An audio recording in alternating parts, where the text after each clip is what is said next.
Ya, Assalamualaikum warahmatullahi wabarakatuh.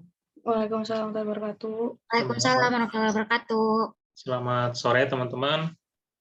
Selamat bergabung di Zoom diskusi mata kuliah regionalisme dan globalisasi.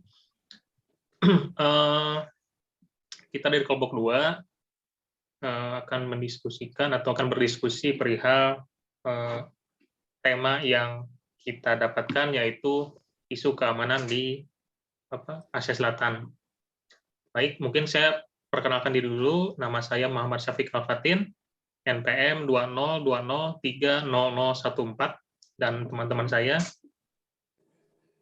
Nama saya Salma Septiana, NPM 202030047. Dan selanjutnya.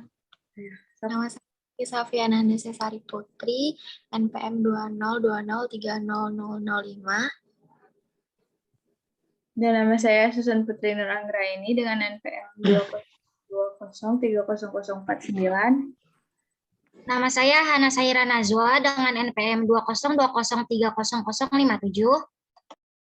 Ya, sudah semua ya. Oke teman-teman, sesuai dengan tema yang diberikan oleh dosen Pak Taufik, tema yang kita dapatkan tadi adalah isu keamanan di Asia Selatan, dan kita juga kan kemarin mengambil judul yaitu dampak perebutan wilayah Kashmir ya terhadap stabilitas keamanan India dan Pakistan. Kemudian sebelum itu mungkin kita akan bahas latar belakang dulu sedikit. Mungkin teman-teman ada yang sudah pernah baca bagaimana latar belakangnya perihal kasus ini? Udah Kang, sedikit. Udah Kang. Sedikit. Oke, mungkin saya bahas dulu dikit ya sebelum kita lanjut ke diskusi. Secara garis besar bahwa konflik Kashmir ini merupakan hasil daripada perpecahan antara negara India dan negara Pakistan. Sejarahnya itu setelah Inggris, waktu itu India ini dijajah sama Inggris. Setelah Inggris pergi dari India pada tahun 1947, negara India ini terpecah menjadi dua bagian. Yang mayoritas Hindu itu membentuk negara India, dan yang mayoritas Muslim itu mendirikan negara Pakistan. Kemudian terdapat juga faktor primordial yang cukup sangat melekat dengan pecahnya negara India ini, dan juga konflik berkepanjangan ini di antara negara India dan Pakistan juga menciptakan situasi di mana si kedua negara ini tuh dalam posisi yang saling bermusuhan atau berkonflik. Dan ini juga diawali dari wilayah Kashmir yang pada tahun 1947 itu merupakan daerah yang tidak bertuan. Jadi setelah itu Kashmir juga memilih untuk tidak bergabung dengan India maupun Pakistan. Namun pada saat bulan Oktober tahun 1947, pasukan bersenjata Pakistan menyerang Kashmir, dan kemudian Maharaja Kashmir pada saat itu menandatangani sebuah surat untuk bergabung dengan India. Sementara Pakistan di sisi lain tidak menganggap bahwa si surat penandatanganan dari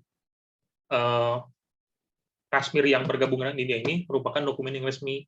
Maka dari itu berdampaklah atau mulailah India dan Pakistan berperang untuk merebutkan Kashmir. Kemudian di dekade selanjutnya India dan Pakistan juga terjebak dalam persaingan besar untuk mendapatkan senjata dengan mungkin karena saling tidak percaya sangat tinggi yang hal ini tuh mereka tuh berkompetisi dalam hal mendapatkan senjata itu karena dengan tujuan untuk menjaga integritas nasional dan melindungi kebangsaannya. Kemudian juga yaitu tadi dengan kompetisi senjata itu kedua negara ini beradu juga dalam kekuatan senjata nuklir, dan sikap aksi reaksi antara India dan Pakistan juga dalam persaingan kapabilitas nuklir menimbulkan ketegangan khususnya dalam dunia sistem internasional begitu. Itu kurang lebih mungkin latar belakang dari kasus ini. Ya, mungkin ada yang tambahan dari teman-teman? Oh, Kang, aku mau nanya dulu nih. Tadi kan Akang menyinggung tentang faktor primordial ya. Nah, Ya, betul. aku pengen tahu faktor primordial itu apa gitu, cara garis besarnya. Ya, boleh. Ya, faktor primordial itu sebenarnya bisa diartikan merupakan sebuah sebuah perasaan atau sesuatu yang dimiliki suatu kelompok dengan ikatan sosial, norma maupun kebiasaan-kebiasaan yang sumbernya itu biasanya dari etnis, kemudian dari ras, tradisi maupun budaya yang dimiliki sejak awal dilahirkan. Jadi negara ini punya kebiasaan, punya satu tradisi, adat istiadat ataupun etnis yang cukup berbeda sehingga nggak ditemukan tuh yang namanya kesamaan antara si India dan Pakistan khususnya dalam hal agama. Makanya India dengan mayoritas Hindunya dan Pakistan dengan mayoritas Muslimnya. Mereka tuh makanya berpikir bahwa ini nggak bisa digabung nih si negara Pakistan dan India. Makanya mereka tuh berpisah. Itu merupakan salah satu faktor yang menyebabkan bahwa si India Pakistan pecah dan mereka memperebutkan satu wilayah yang tidak bertuan tadi yang disebut dengan wilayah Kashmir gitu. Jadi faktor primordial tuh. Mungkin itu. Ada tambahan lagi dari teman-teman? Oke, Kang, makasih. Ada Kang dari aku. Silakan. Maaf sebelumnya ya Kang kalau oke ini kamera saya Ya, lagi. nggak apa-apa. Kan mungkin ini ya kameranya.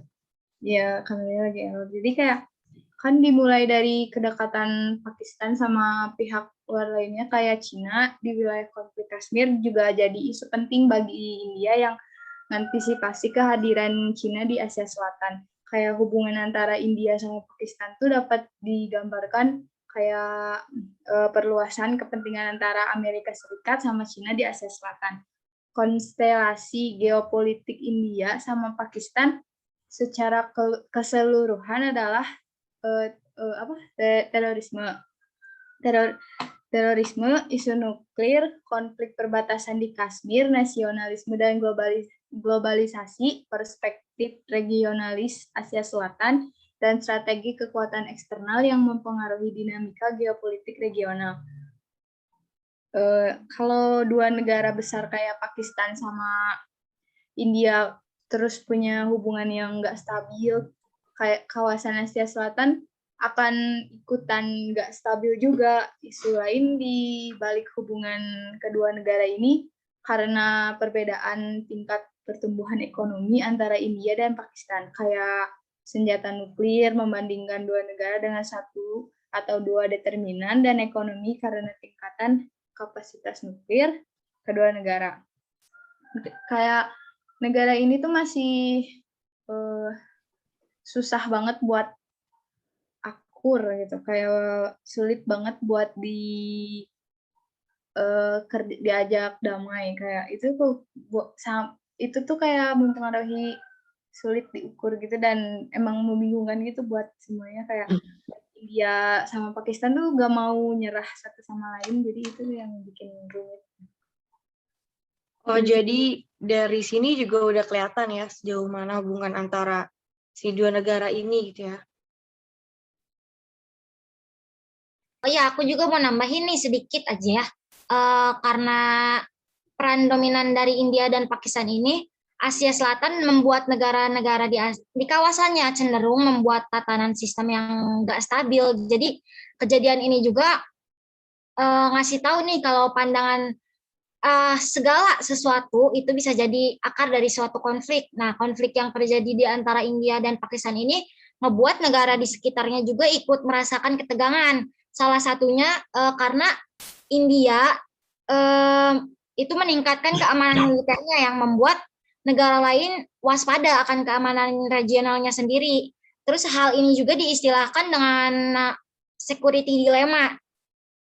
Setahu aku yang udah aku baca di bukunya Walsh di tahun 1979, security dilemma ini adalah apa ya? merupakan kondisi di mana keinginan suatu negara untuk memperkuat militer dianggap sebagai ancaman untuk negara lainnya. Jadi akhirnya terjadi perlombaan senjata yang berasal dari saling curiga antar negara di kawasan Asia Selatan tersebut gitu, Kang. Teman-teman juga mungkin gitu. Ya, Lain? termasuk ke security dilemma juga ya pembahasannya ini.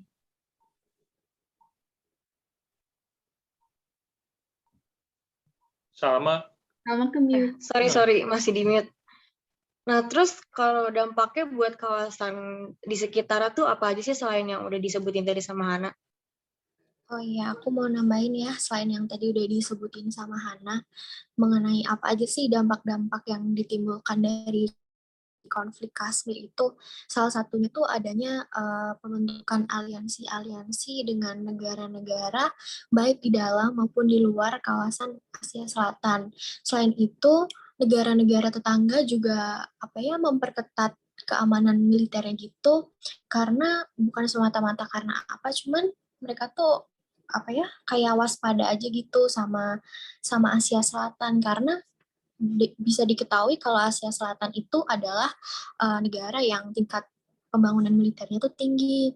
Selain itu juga ada organisasi internasional namanya SAARC atau yang bisa disebut South Asian Association for Regional Cooperation.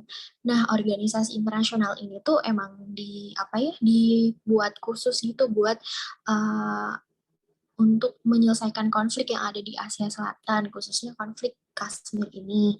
Nah, SAARC ini mempunyai 2 metode cara, yaitu dengan cara mediasi, yaitu dengan cara meredam konflik tersebut, dan sebagai fasilitator untuk proses negosiasi dan kesepakatan. Kalau dari aku itu aja sih.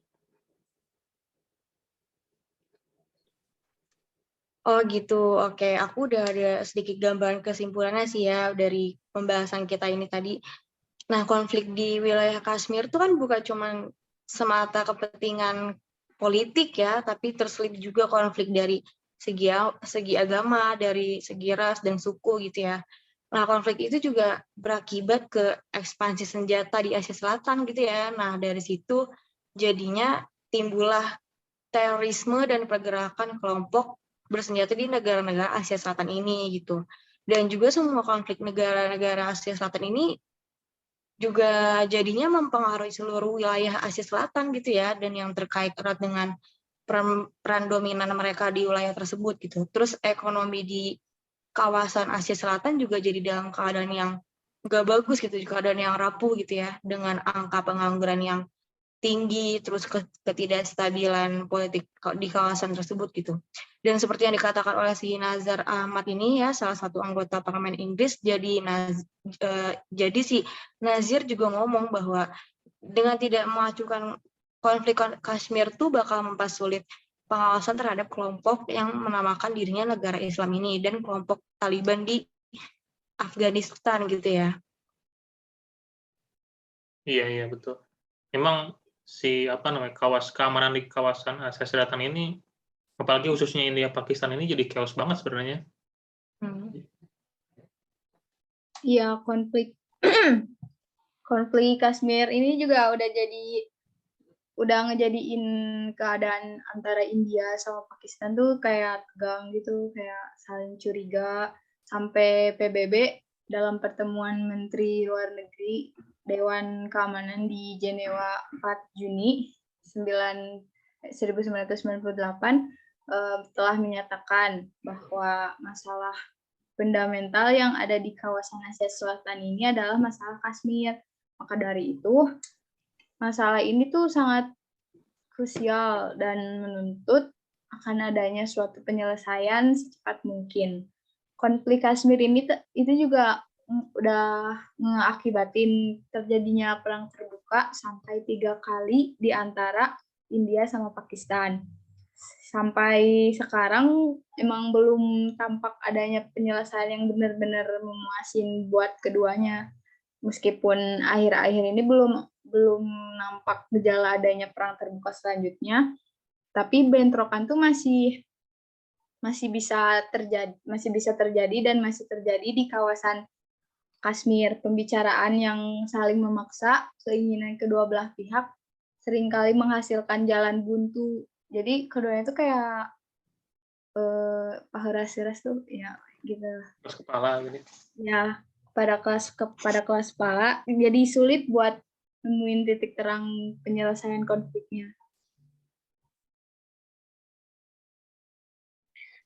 Nah, aku sendiri mau menambahkan, sebelumnya maaf ini sinyalnya jelek ya Kang, teman-teman. Kalau hubungan keduanya itu ngebawa dampak buruk nih, mereka terjebak dalam pertikaian bidang persenjataan yang sangat tidak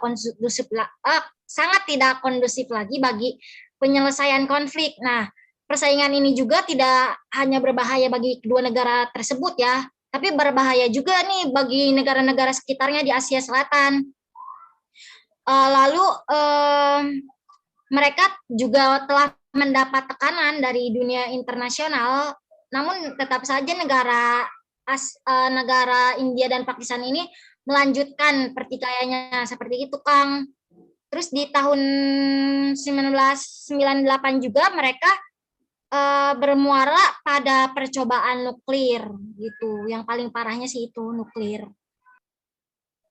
Ya, nah pada tahun 1998 ini kan India dan Pakistan kan menghebohkan dunia dengan mencoba uji coba nuklirnya itu ya. Jadinya beberapa negara seperti Denmark yang tadinya ingin berkunjung ke wilayah Asia Selatan jadi mengurungkan niatnya gitu. Sama ada negara Belanda yang tadinya ingin memberikan bantuan ekonomi kepada India sejumlah jutaan dolar juga jadi nggak jadi gitu. Oh, jadi uji coba ini tuh dipicunya karena rasa tidak aman dan kecurigaan satu sama lain ya, di antara keduanya, dan secara jelas Pakistan juga ngomong kalau motivasi mereka melakukan uji coba ini ya semata-mata karena persaingan dengan India gitu ya, perihal masalah Kashmir ini ya. Dan juga India menegaskan hal yang sama melalui pernyataan dari Perdana Menterinya itu ya, si Atal Bihari ini, bahwa uji coba nuklir ini dilakukan adalah ya karena mutlak semata-mata karena Kashmir gitu kan. Dan sebenarnya uji coba nuklir yang dilakukan oleh kedua belah pihak ini merupakan manifestasi dari sulitnya kedua pihak untuk mencari sebuah solusi gitu ya. Iya, betul.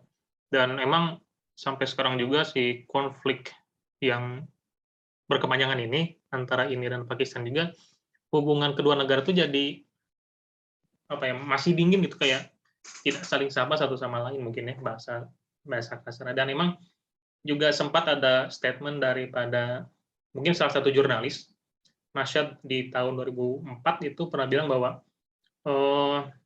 masyarakat Jammu dan Kashmir ini, ya Kashmir mungkin ya, akan memutuskan sendiri mengenai statusnya untuk bergabung dengan India atau Pakistan itu dengan demokratisasi plebisit yang bebas dan menyeluruh di bawah penguasaan PBB. Jadi maksudnya plebisit di sini adalah plebisit ini merupakan suatu teknik, mungkin teknik sebutannya, pemungutan suara umum di suatu daerah untuk menentukan status daerah tersebut. Jadi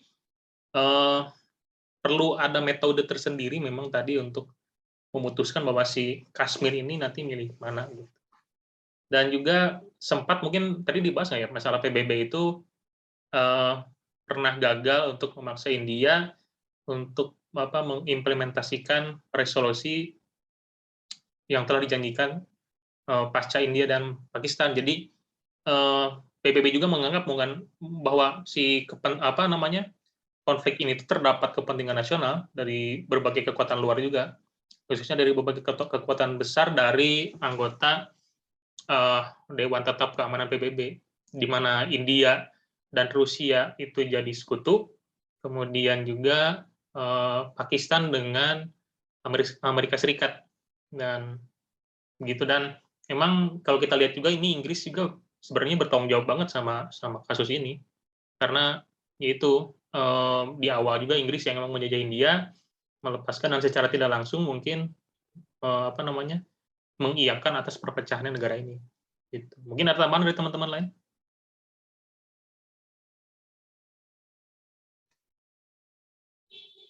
Kemudian juga ya mungkin tambahan aja sih, mungkin keluar dari konteks keamanan. Jadi Inggris juga yang sebagai pihak bertanggung jawab juga itu cenderung untuk menjalin kerjasama akibat konflik ini, cenderung untuk menjalin kerjasama dengan India secara ekonomi ya, karena Inggris itu menganggap bahwa si India ini kelihatannya lebih prospektif di masa yang akan datang daripada pemerintahan Pakistan yang cenderung konservatif gitu dalam hal ini. Dan bahkan negara-negara di dunia juga sampai sekarang lah banyak yang masih bekerja sama dengan India. Contohnya dalam pembuatan mobil, pembuatan gadget juga rata-rata produksi India. Ini sedikit matching sedikit lah secara ekonomi dari dampak ini gitu. Tambahan lain dari teman-teman? Silakan, ada yang mau nambahin? Oh iya, aku juga mau nambahin sedikitnya info. Karena Rusia ini bersekutu sama maksudnya karena India ini bersekutu sama Rusia gitu. Jadi India membeli rudal ke Rusia buat disimpan di perbatasan antara Kashmir dan Pakistan gitu kan. Jadi kayak ngebuat Pakistan juga kayaknya takut gitu sama rudal yang mereka beli karena takutnya rudal tersebut dilancarkan ke Pakistan gitu. Iya, pasti sih. Pasti ya makanya si India tadi istilahnya membeli rudal ya, mungkin mereka juga karena untuk mempertahankan negara masing-masing. Mereka juga mungkin ada ketakutan terhadap Pakistan juga, kan tadi mereka bikin nuklir masing-masing, makanya India ditambahin dengan senjata rudal gitu. Ada tambahan lagi dari yang lain? Ya. Tapi juga sebenarnya tuh si Kashmir ini maunya merdeka sendiri gitu ya, mau jadi negara sendiri ya nggak sih? Iya, maunya seperti itu.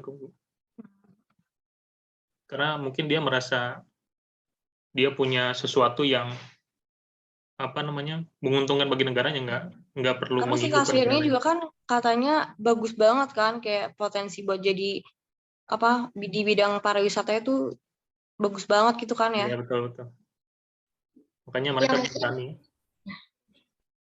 mungkin karena kan Kashmir ini sendiri udah masuk ke kekuasaannya New Delhi ya. Nah, tapi Kashmir sendiri pengen merdeka karena mungkin karena pelanggaran HAM yang diberikan oleh pemerintah India terhadap masyarakat Kashmir sendiri. Kayak misalkan ada salah satu video di mana di situ tuh ada masyarakat Kashmir yang protes gitu terhadap pemerintah India, tapi mereka diikat gitu pada jeep yang tentara India itu. Jadi terus videonya disebarlah di internet.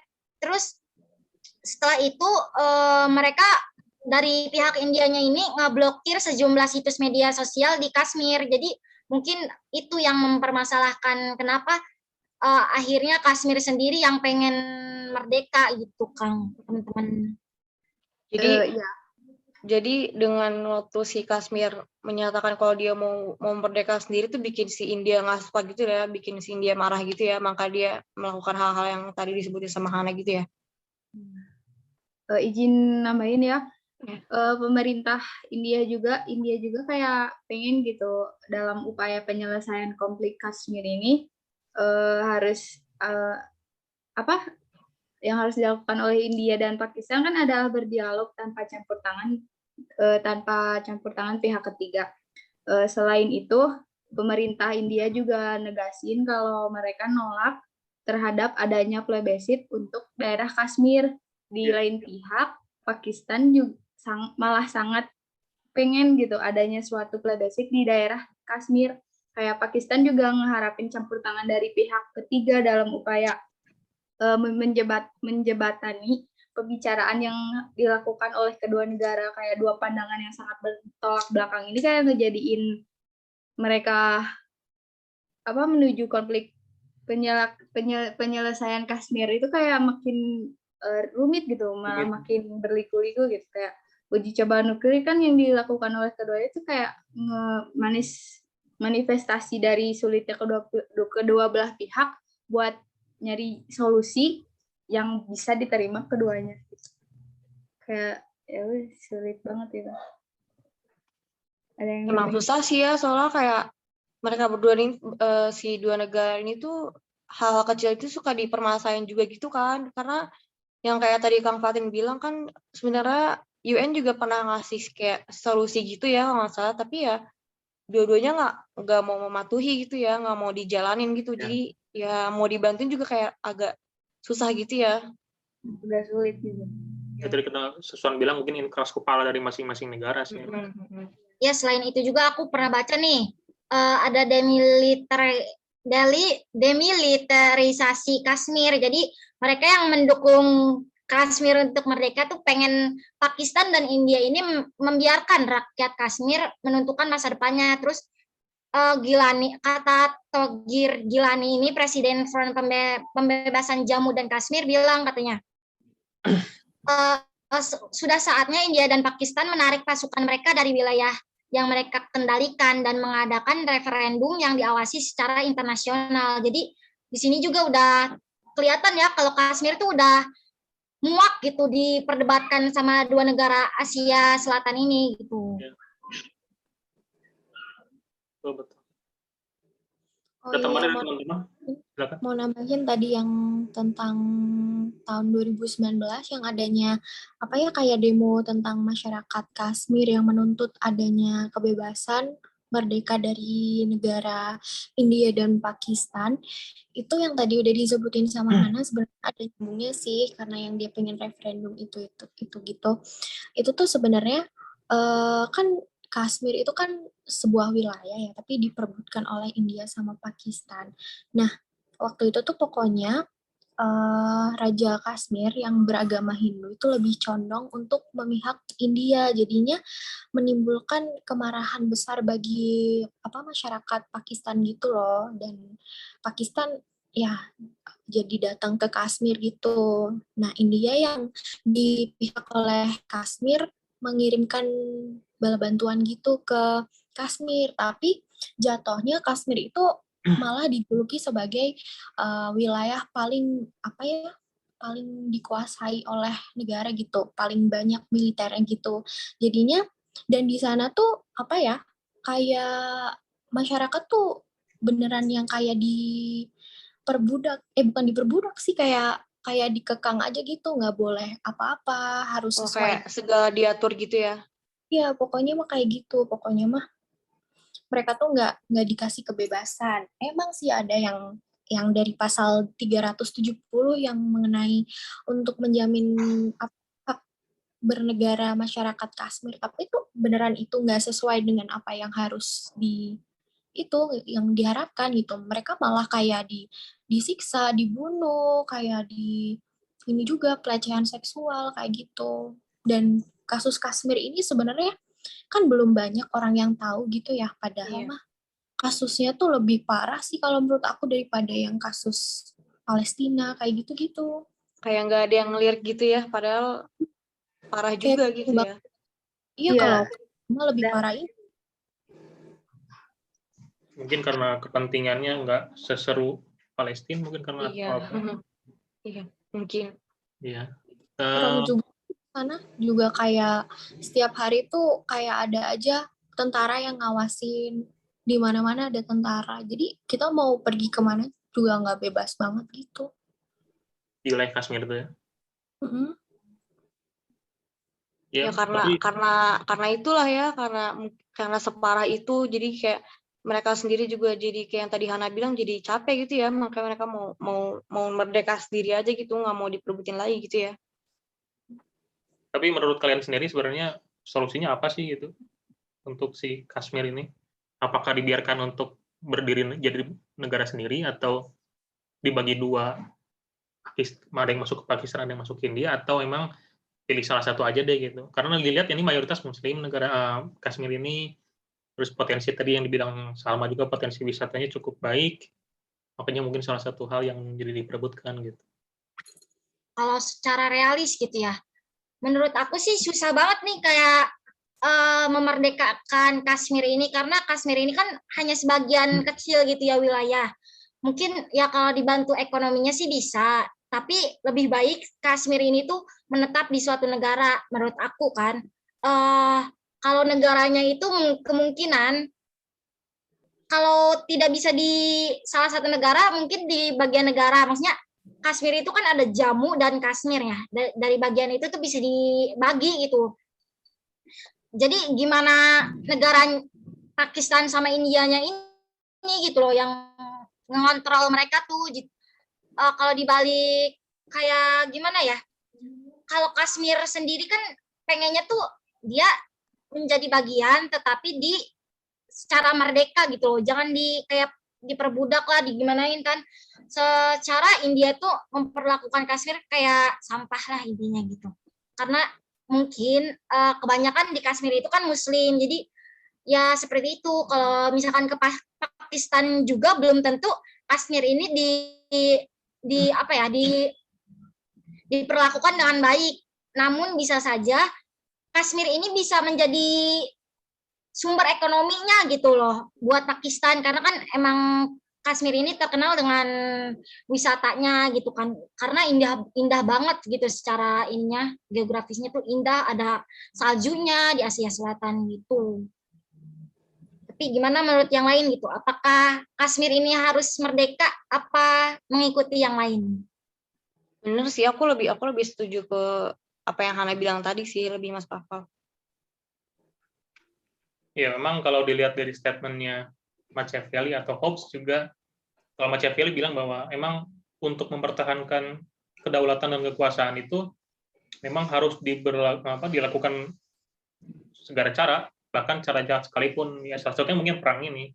Dan Hobbes juga bilang hal yang sama, bahwa setiap kelompok juga mempunyai kepentingan tertentu, kepentingan sendiri yang dicapai ya, dengan memungkinkan untuk terjadinya perang antara satu dan lain. Jadi mungkin ya itu ya mereka menganggap perang ini merupakan salah satu cara atau cara terakhir untuk mempertahankan kedaulatan atau mempertahankan kepentingannya si negara itu masing-masing gitu. Mungkin diskusinya sampai sini dulu aja karena jam 4 ya, kalian ada kelas. Itu aja. Mungkin terima kasih teman-teman atas hadir di diskusi ini. Mohon maaf tadi sempat ada kendala teknis. Mudah-mudahan ini saya cek baik. Atau ada tambahan lain dari teman-teman? Cukup aja? Cukup aja lah ya. Udah sih cukup dari... Baik, terima kasih. Kami dari kelompok 2 menutup Zoom meeting kali ini. Terima kasih. Wassalamualaikum warahmatullahi wabarakatuh. Waalaikumsalam warahmatullahi wabarakatuh.